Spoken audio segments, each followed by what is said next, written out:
Tangan, kalau masih ada sukacita, berarti kita bersyukur ya. Sudah berapa jam kita ada di sini?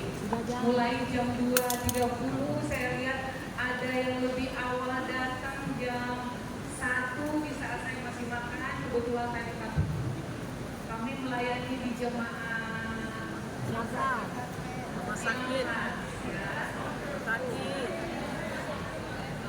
di jemaat rumah sakit Advent Bandung. Kami tadi melayani di sini. Kami sangat senang bisa bertemu dengan semua. Saya melihat dari Bandung Barat, biasanya ini melalui kacamata saya. Kalau menyanyi, stage yang pertama ini, 2 ini masih di sini, berarti masih belum maksimal kehadirannya, betul? Mungkin pada sibuk ya, nggak apa-apa. Tapi saya sangat senang dengan memakai baju merah, berani ya. Oke, di sini Bandung Timur, Naripan, Siti Munika, Caritas, Merbabu, Buaan, Tumoto. Ada berapa ya? Ada 12 jemaat ya.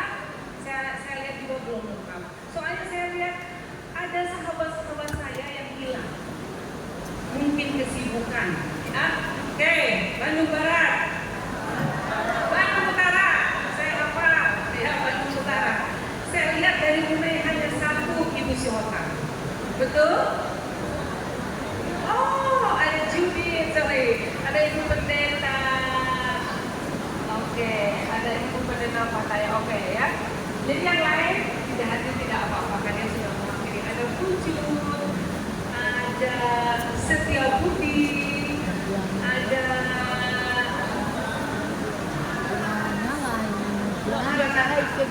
dan tidak disebutnya. Saya sangat senang.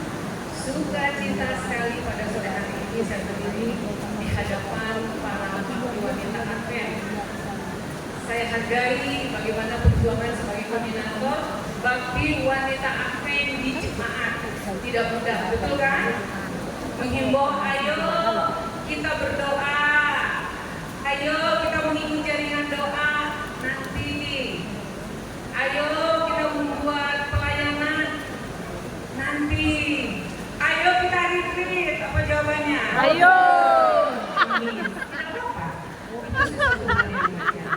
Refreshing harus ya, harus supaya kita Ayo, Gentry, bekerja. ayo. Tapi saya sangat senang sekali, saya terberkati dengan tema yang sangat luar biasa. Dan temanya itu adalah kekaguman akan Tuhan dalam doa dan pujian.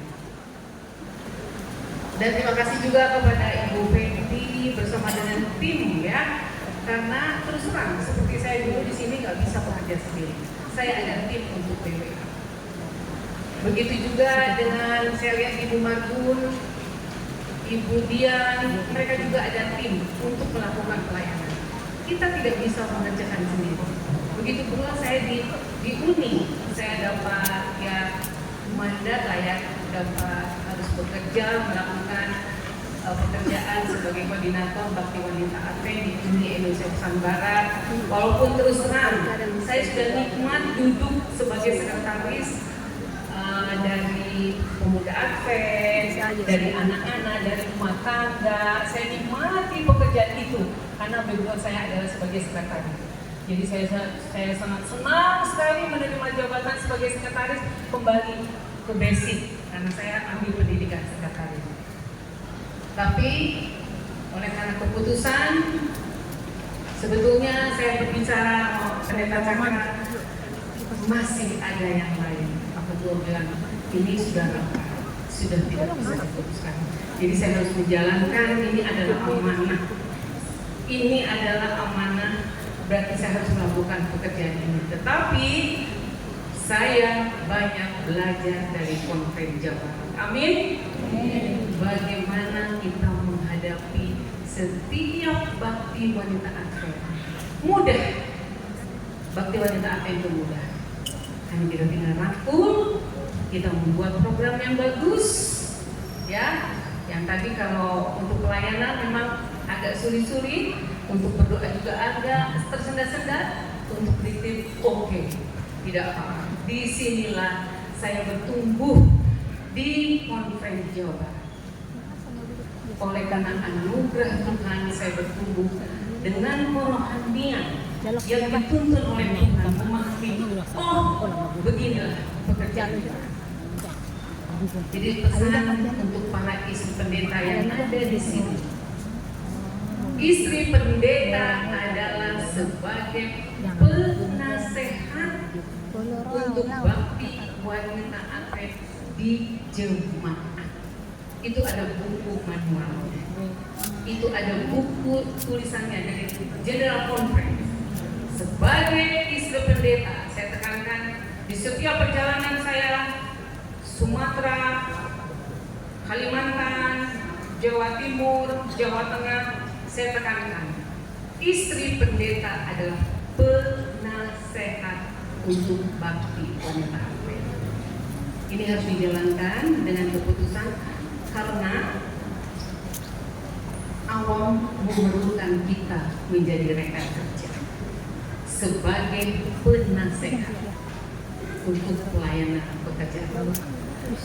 Baik, terima kasih sekali lagi kepada panitia Ibu Desi yang saya banyak kontak dengan beliau, dan juga saya terima kasih tadi ada ucapan selamat ulang tahun ya.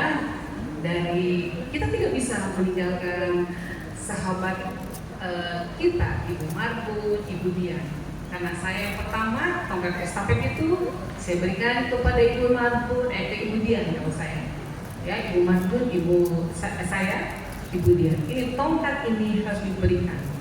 Nah sesudah itu Ibu Dian berikan kepada Ibu Fendi untuk sebagai koordinator bakti wanita aktif. Jadi alangkah indahnya tadi mereka mengucapkan selamat ulang tahun ya kepada bakti wanita aktif yang sudah 20 tahun. Apa yang kita rasakan? Apa yang kita rasakan dari makna dari jaringan doa? Adakah sesuatu yang sudah kita dapat atau tidak? Itu adalah jawaban di hati masing-masing. Terima kasih kepada Ibu Ladeni yang tadi sudah mengawali untuk ayat inti kita di dalam 1 Tesalonika 5 ayat 17 sampai 18. Kita baca sama-sama.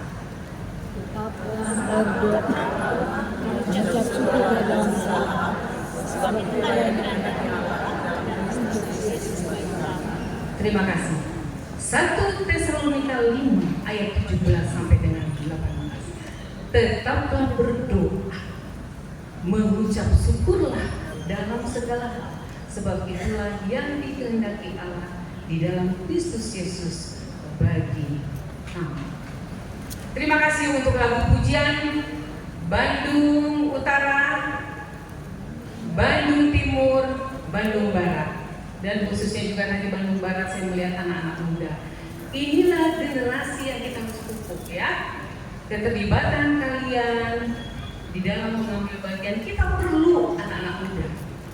Libatkan mereka di saat kita ada program yang penting di jemaat, libatkan anak muda. Karena kita harus mentransfer kepada mereka. Inilah peranan bakti wanita APE. Bakti wanita APE itu umur 13, going up sudah, maksudnya going up sudah 13 ke 14, itu sudah masuk ke bakti wanita APE. Jadi jangan menganggap bahwa bakti wanita APE itu untuk kaum yang sudah sepuh. Tidak. Usia sudah 13 tahun ke atas sudah masuk di bakti wanita APE. Jadi anak-anak muda terima kasih. Saya lihat ini dari perguruan APE Cimindi Raya ya. Karena Ibu hafal pernah membuat pertemuan secara Zoom. Saya lihat tadi pantau saya satu-satu. Kayak ini dari anak-anak Cimindi Raya. Terima kasih ya. Terima kasih. Kalian harus terus melayani di gereja ya.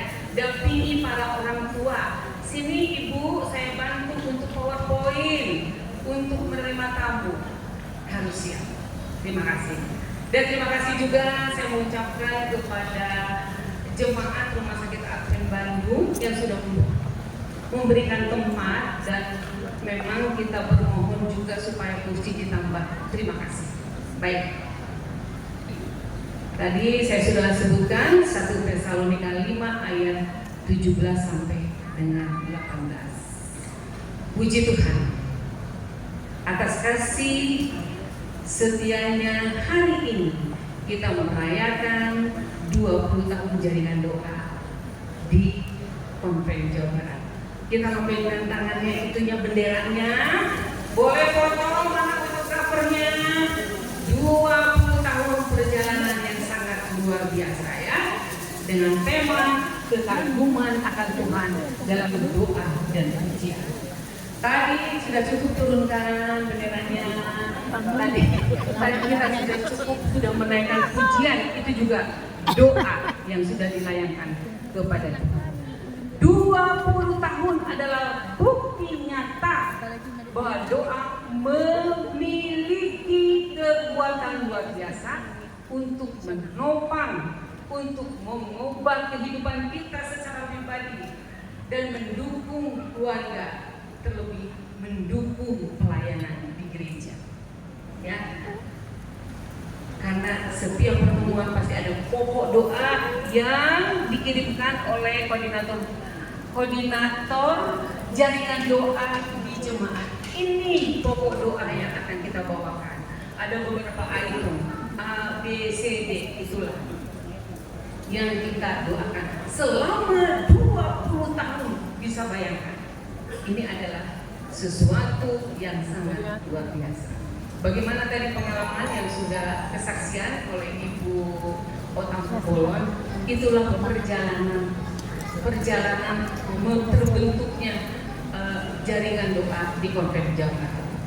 Untuk meniru dari luar boleh, tetapi kita tetap membuat liturgi perbaktian dari gereja masih akan hari ke-7, ya.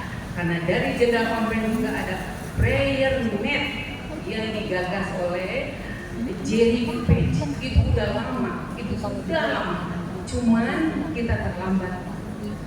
Secara pribadi saya mengambilnya terlambat, tetapi puji Tuhan sudah 20 tahun 20 tahun perjalanan yang sangat luar biasa, dan hal ini sudah dilakukan juga di daerah-daerah yang lain, ya. Tetapi saya tidak tahu bagaimana perkembangannya.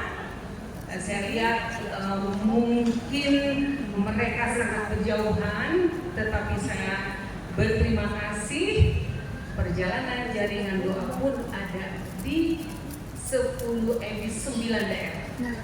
Jakarta, Banten Conference masih belum, karena itu conference yang baru ya, tetapi 9 dari daerah conference dan wilayah mereka membuat jaringan doa simpel, tetapi mereka berbentuk untuk berdoa. Hari ini bukan hanya perayaan, tetapi suatu kesempatan untuk panggilan kepada kita. Panggilan apa kepada kita? Panggilan kepada kita harus terus berdoa.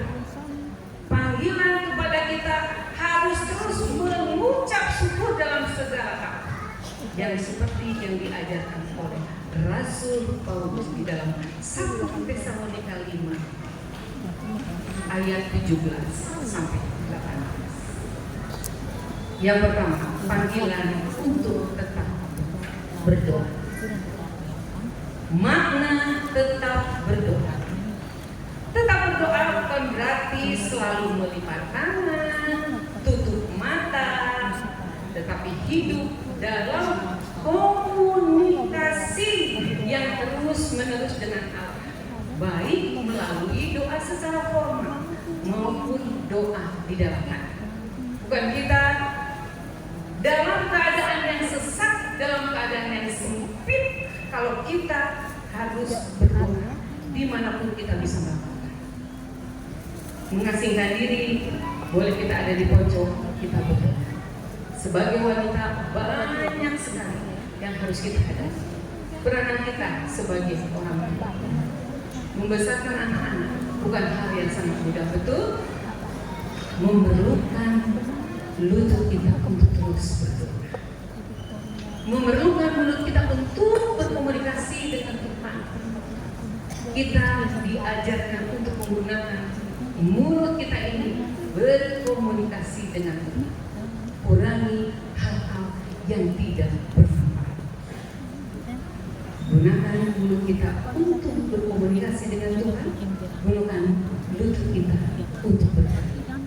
Semakin banyak berdoa, kuasa Tuhan ada di dalam hati kita masing-masing. Kita bisa melihat contoh-contoh di dalam Alkitab. Siapa yang tidak kenal Hana, semua sudah kenal. Anak-anak pun di sekolah sahabat anak-anak sudah tahu siapa sih Hana itu. Dia adalah seorang pendoa yang sangat luar biasa, terus menerus dalam pergumulan supaya dia mendapatkan. Dia tidak pernah berhenti berdoa. Bahkan orang yang melihatnya apa yang dia lakukan, dia terus berdoa. Dikatakan bahwa dia dalam keadaan lemah. Yang tahu adalah Hana. Bagaimana dia berkomunikasi dengan Tuhan. Dan betul, mukjizat itu ada. Mukjizat itu ada. Banyak lagi juga di dalam Alkitab selain Hana, ada juga tokoh-tokoh di dalam Alkitab seperti Abraham, Musa, Esra, Samuel, Elia, dan Timotius. Saya tidak uraikan satu persatu karena ini memakan waktu yang sangat panjang. Mereka mengingat akan janji-janji Tuhan. Mereka mengingat akan janji Tuhan. Apa yang mereka di dalam nama Tuhan meminta di dalam nama Tuhan, di dalam perjalanan kehidupan sebagai hamba Tuhan, Tuhan betul-betul memberikan mukjizat dan jawaban doa yang sangat nyata kepada hamba-hamba Tuhan yang terdahulu. Contoh yang sangat luar biasa, selain dari hamba-hamba Tuhan yang tadi, Hana, Esra, Timotius, Samuel, kita melihat contoh Yesus. Yesus sendiri meneladani kita dengan kita harus selalu berdoa di tengah kesibukan pelayanan. Pagi-pagi benar Yesus datang ke Taman Getsemani untuk berdoa. Hal ini adalah mengingatkan kepada kita. Kita juga kalau bangun pagi terlebih dahulu kita berdoa supaya perjalanan keseharian kita itu lancar, tidak ada. Teladan yang sangat baik yang diberikan oleh Tuhan Yesus di dalam buku Roh Nubuat, di dalam buku Kebahagiaan Sejati halaman 93. Tidak mungkin bagi jiwa untuk bertumbuh dan tetap kuat tanpa doa yang terus menerus. Para sahabat BWA yang saya kasih di dalam Tuhan, saya yakin dan percaya bahwa semua sudah membaca Alkitab setiap hari sesuai dengan follow the Bible. Baca Alkitab. Tetapi jangan lupa kita juga harus baca buku Roh Nubuat. Kalau sahabat BWA membaca buku tentang doa tulisan Ellen G. White, di situ terbuka pemikiran kita. Begitu besar kuasa Tuhan kalau kita sungguh-sungguh berdoa. Saya setiap hari Senin berkumpul dengan Direktur Bakti Wanita Advent di daerah Conference dan wilayah. Yang menjadi bacaan adalah buku tentang doa. Nah, ini saya tidak percaya ini akan ditularkan oleh para direktur, oleh Ibu Fendi, supaya juga ini menjadi bacaan harian untuk Bakti Wanita Advent di Jawa Barat. Baca buku itu baik-baik, setiap bab demi bab terus berjalan. Ada kenyataan, ada betul-betul dirasakan oleh kita asal kita membaca. Jadi kita membaca Alkitab, jangan lupa kita juga harus membaca buku roh penubuhan. Tantangan untuk kita. Mungkin di antara kita ada yang mengalami masa sulit, khususnya di dalam kita berdoa, di dalam kehidupan keluarga kita. Mungkin ada doa yang belum terjawab. Mungkin ada sakit di dalam diri kita, hanya kita sendiri yang tahu. Itu adalah tantangan. Jadi kita harus berdoa. Nah, doa juga untuk pelayanan. Saya teringat kalau doa untuk pelayanan tahun 2023. Seperti biasa, saya sudah pulang dari kantor. Waktu itu saya mengerjakan pekerjaan larut malam, membuat satu materi yang akan saya bawa ke satu tempat. Dan saya juga review, saya melihat bagaimana tercapainya dari koordinator atau dari para direktur Bakti Wanita Advent, berapa baptisan yang sudah dikirimkan. Karena koordinator Bakti Wanita Advent di daerah juga harus melaporkan berapa KKR yang sudah dibuat oleh Bakti Wanita. Kalau KKR terlalu besar, kita buat hair group. Hair group itu akan menghasilkan jiwa. Itu dilaporkan kepada Direktur Bakti Wanita. Jadi di tengah malam saya periksa, oke, saya checklist sudah oke semua. Tiba-tiba saya disertakan dengan sesuatu. Semua sudah checklist sama saya. Oke, masih ada di bawah standar, masih ini sudah memenuhi target. Karena saya juga mempunyai tugas, harus saya laporkan kepada pimpinan saya di kantor pusat di divisi. Tiba-tiba saya dikagetkan, tahun 2023 kayaknya saya belum ada jiwa untuk melakukan. Di situ hati saya berdebar-debar. Tulisan Ellen G. White di dalam buku doa.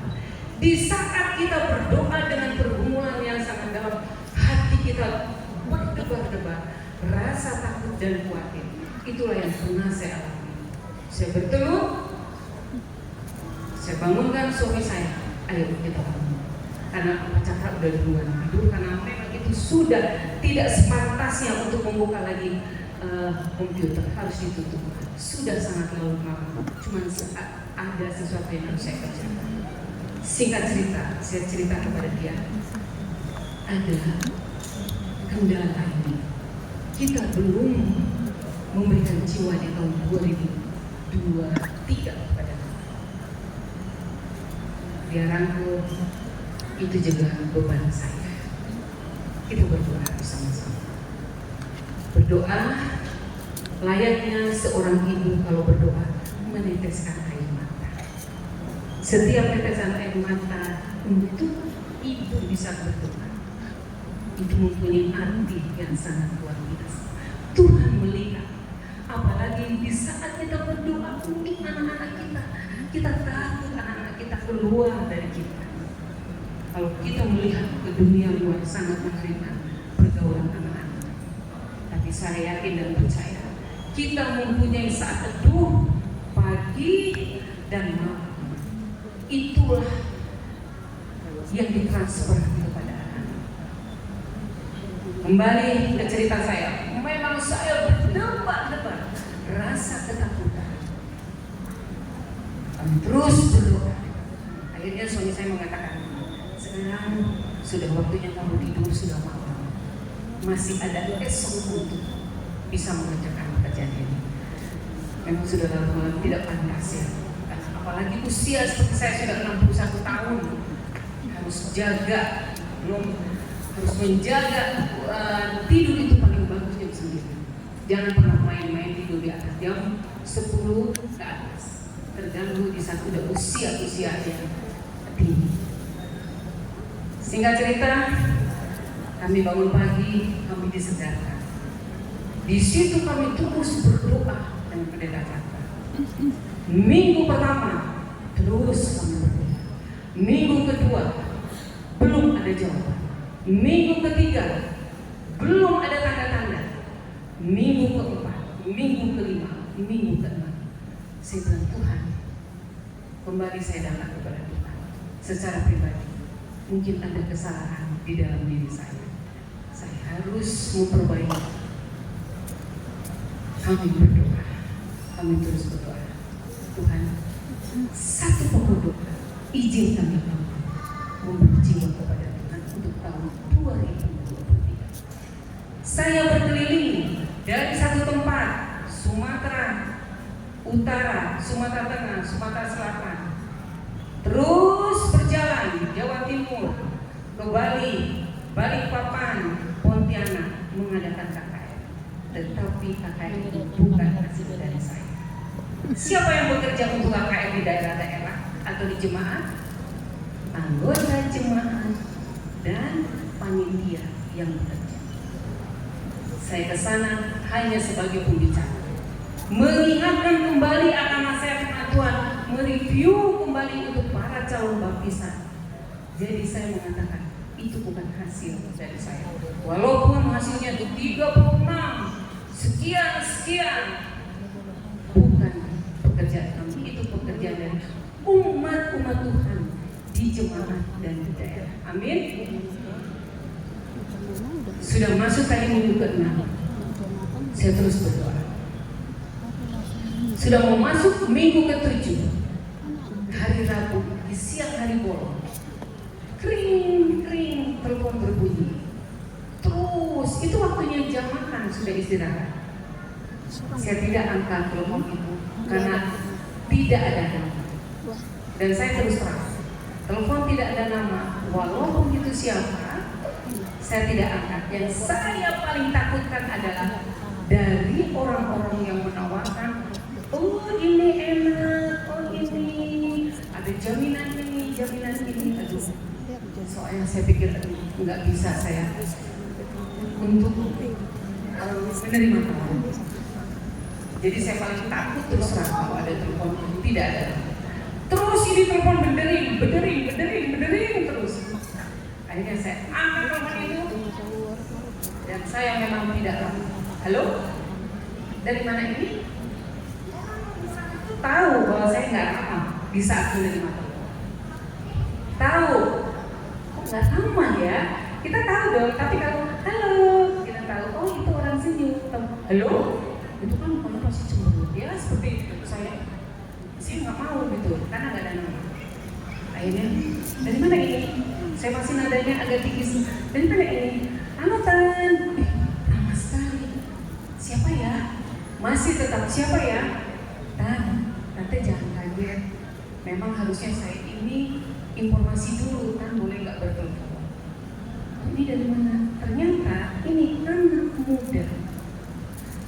muda yang tahu telepon saya dari anak saya punya teman.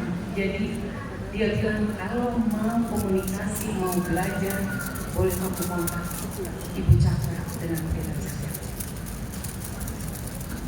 Saya bilang tadi, oke, jadi tujuan kamu apa?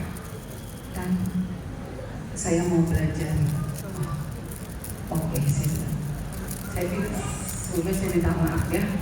Terus terang, karena saya kalau maaf kata ya, kalau ada yang kerja di asuransi, saya paling takut kalau ada telepon, takut ada orang asuransi bertelepon. Nah saya nggak paham, saya tidak bisa menghitung tentang uang, saya tidak bisa menghitung bagaimana jaminan untuk asuransi itu. Nggak apa-apa kan? Oke, saya mau bertemu, boleh. Kamu datang ke MP, nanti kita ketemu secara offline. Untuk berikutnya nanti kita akan. Akhirnya, sahabat-sahabat BWA yang saya kasih dalam Tuhan, kita berdoa cukup 20 tahun jaringan doa yang berada di Konven Jawa Barat. Pertanyaan saya, apakah sudah ada hasil? Jawab di dalam hati masing-masing. Pergumulan kita adalah dengan Tuhan. Ini saya menceritakan kejadian untuk saya secara pribadi, memang itu nyata. Betul-betul saya berdebat dan menangis, meminta kuasa dan tuntunan daripada Roh Tuhan. Kirimkan, puji Tuhan. Dan pada akhirnya kami bertemu dengan anak ini bernama Widuri. Dia punya latar belakang Saya tidak akan ceritakan. Terus kami belajar di wilayah 15. Kebetulan Pendeta Joram Agama, saya serahkan jiwa ini.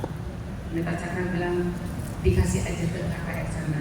Tidak mungkin kita membuat KKR karena kami ya kalau ada jiwa, jadi saya kirim ke jemaah. Ini ada jiwa tolong dibaptis.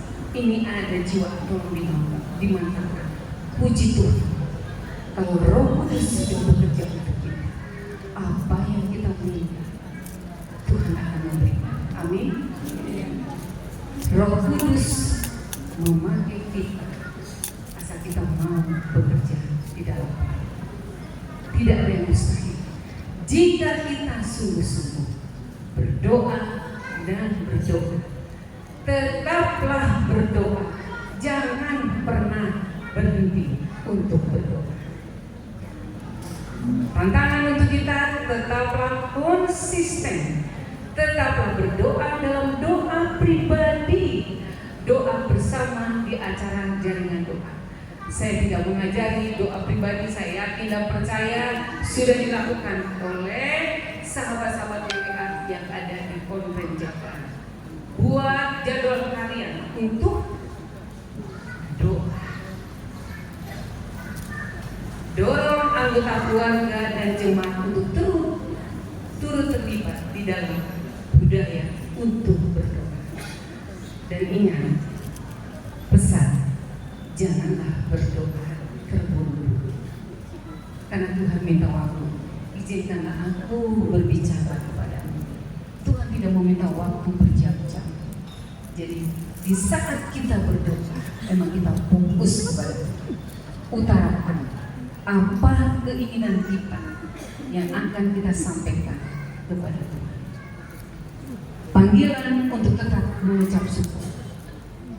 Di dalam tulisan Ellen G. White, Ministry of Healing halaman 250, kebiasaan memuji Allah dalam setiap keadaan akan mengisi hati kita dengan kedamaian, dengan sukacita. Jadi tema pada pertemuan atau ulang tahun dari jaringan doa memang memuji Tuhan dengan penuh sukacita. Makna dengan memuji atau mengucap syukur. Ucap syukur adalah respon iman kepada Allah. Bahkan dalam situasi yang tampaknya sulit. Di dalam keadaan yang sulit pun kita harus mengucapkan terima kasih kepada Tuhan. Kita tidak selalu bisa mengontrol situasi, tetapi kita bisa memilih untuk bersyukur di tengah situasi tersebut. Di dalam tulisan Ellen G. White, Testimonies for the Church, Allah senang dengan ucapan syukur kita. Segala sesuatu yang kita terima dari Tuhan haruslah diterima dengan ucapan syukur dan dihadapkan kembali kepadanya dalam pujian yang tulus. Kita harus mengucap syukur dalam situasi apapun. Jangan lupa dalam perkara kecil, untuk hal-hal dan berkat kita mengucap syukur, terlebih di dalam perkara yang sangat besar. Mengucap syukur, kita bersyukur 20 tahun penyertaan Tuhan dan setiap tantangan di Bakti Wanita Advent di Konven Jabar pasti ada. Mungkin kalau mau pergi, aduh aku kebetulan tidak ada dana, tetapi saya bersyukur biasanya ada satu mobil kita bisa numpang kepada teman. Aduh, aku tidak bisa datang di acara jaringan doa, hujan sangat deras, kesehatanku terganggu, atau hambatan-hambatan di dalam pelayanannya. Dan kita bersyukur untuk Bakti Wanita Advent Konven Jawa Barat yang saling menopang dan kesaksian-kesaksian yang terus diberkati, ya. Luar biasa. Saya yakin di setiap pertemuan kesaksian masih dijalankan. sahabat BWA, bagaimana berjalan bersama dengan Tuhan? Setiap bakti wanita Advent, karena kita selalu komunikasi dengan Tuhan, tentu kita akan ada kesaksian di dalam kehidupan kita. Itu pasti akan ada himbauan untuk kita dan untuk saya secara pribadi. Doa adalah nafas kehidupan rohani, dan ucapan syukur adalah bukti iman kita kepada Tuhan. Sering kita melangkah ke tahun-tahun berikutnya. Mari tetap berdoa dan memelihara hati yang bersyukur kepada Tuhan. Saudaraku, para bakti wanita Advent yang saya kasihi dalam Tuhan, jadikan doa sebagai kekuatan utama di dalam pelayanan kita sebagai bakti wanita Advent di jemaat, dan jadikanlah doa menjadi kehidupan pribadi kita mempunyai komunikasi dengan Tuhan. Ajaklah BWA yang ada di jemaat supaya mengikuti acara jaringan doa, saling mendoakan satu dengan yang lain, menguatkan satu dengan yang lain. Jadilah terang di mana saja melalui kesaksian hidup yang didasarkan pada doa dan ucapan syukur.